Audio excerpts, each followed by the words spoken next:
দাঁড়ান দাঁড়ান দাঁড়ান, পাঁচ ওয়াক্ত নামাজের নিয়মগুলো শুনে যান প্লিজ। এক নম্বর হলো ফজরের নামাজ।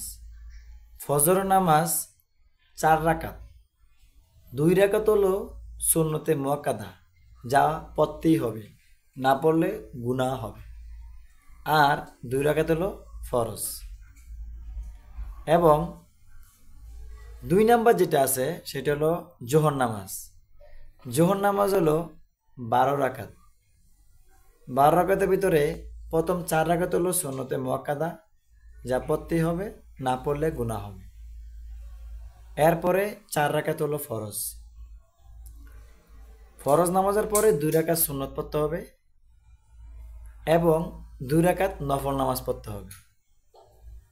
নফল নামাজগুলো যদি না পড়েন গুনাহ হবে না, কিন্তু পড়লে সওয়াব, ওই জন্য পড়া ভালো।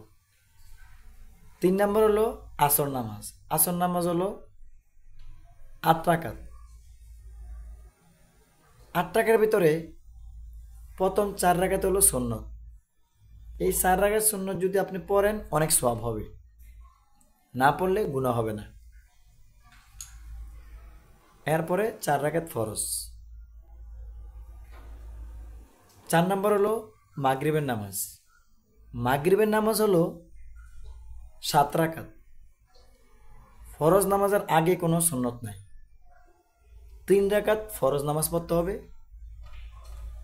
এরপরে 2 রাকাত সুন্নত পড়তে হবে, না পড়লে গুনাহ হবে। এরপর হলো 2 রাকাত নফল নামাজ। নফল নামাজ অনেকে পড়েন, অনেকে পড়েন না।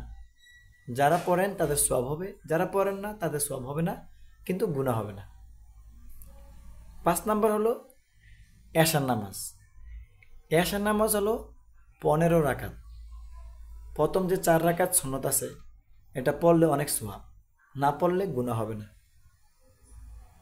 এরপর হলো 4 রাকাত ফরজ।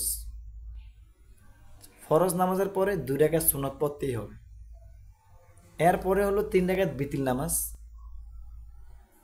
এরপর হলো 2 রাকাত নফল নামাজ। আমার মনে হয় যে যে নামাজগুলোর কথা বললাম পুরোপুরি নামাজ পড়াটাই ভালো। যে যে সুন্নতগুলো বললাম যে পড়লে সওয়াব, না পড়লে গুনাহ নাই, ওগুলো পড়বেন, পড়লে সওয়াব হবে।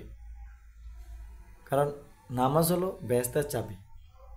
নামাজ পড়বেন, আল্লাহর সাথে দেখা করবেন। আল্লাহর সাথে সাক্ষাৎ করতে গেলে অবশ্যই নামাজ পড়তে হবে। এই জন্য 5 ওয়াক্ত নামাজ আমাদের জন্য ফরজ করে দিয়েছেন। প্লিজ আপনার কাছে অনুরোধ, আপনারা কেউ নামাজ মিস করবেন না।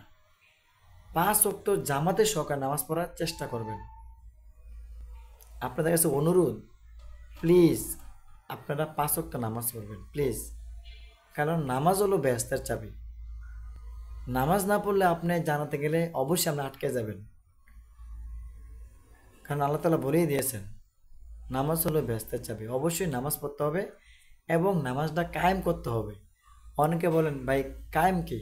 কায়েম মানে নিজেও পড়তে হবে, অপরকে পড়ার জন্য উৎসাহ করতে হবে, পরিবার সবাইকে নিয়ে নামাজ পড়তে হবে, নামাজ প্রতিষ্ঠা করতে হবে, সবাই যাতে নামাজ পড়ে, এটাকে বলা হয় নামাজ কায়েম করা। এর জন্য নামাজ কায়েম করতে হবে। আর পারলে এই ভিডিওটা বেশি বেশি করে শেয়ার করে দেন, একটা লাইক একটা কমেন্ট করে দেন। আর শেয়ার করে দিলে এটা যে শুনবে আপনার অবশ্যই সওয়াব হবে। আর পারলে একটা কমেন্ট করে যাবেন, আর আমার ভিডিওটা, আমার চ্যানেলটাকে অবশ্যই ফলো করে যাবেন। আসসালামু আলাইকুম।